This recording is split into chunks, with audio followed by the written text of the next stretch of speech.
Let me start this by saying I don't hate the cops. They're just doing what they gotta do, and I'm just doing what I gotta do. And that's live my best life. And sometimes, those worlds collide.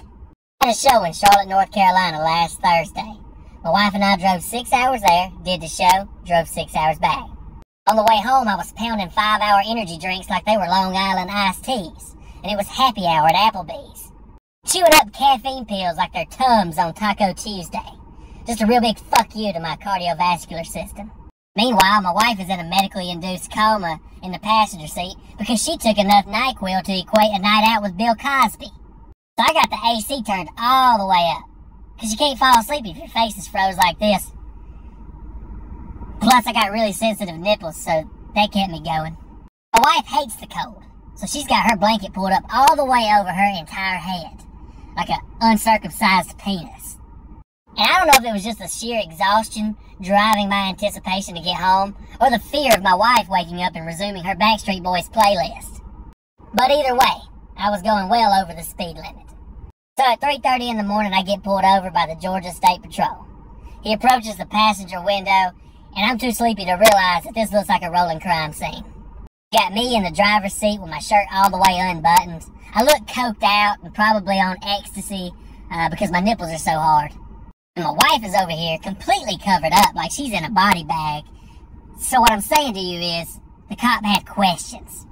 He was like, you got an Alabama tag, you headed home from somewhere? I was like, yeah, North Carolina. Then he looks down and sees what appears to be a lifeless body under a blanket. He's like, what is that? Oh, that? That's just my wife, I say like a fucking psychopath. Is she okay? Oh yeah, she's just sleeping. Wake up, Kyla.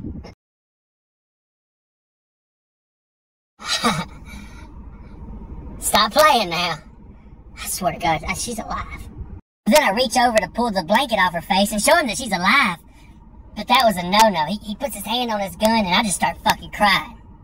And I was crying because I was delirious. Because I had no sleep. And I'm a pussy.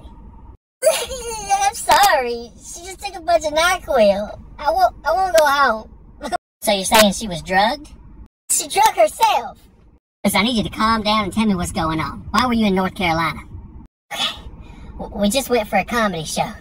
It's a long way to go for comedy. Who was performing? Kevin Hart?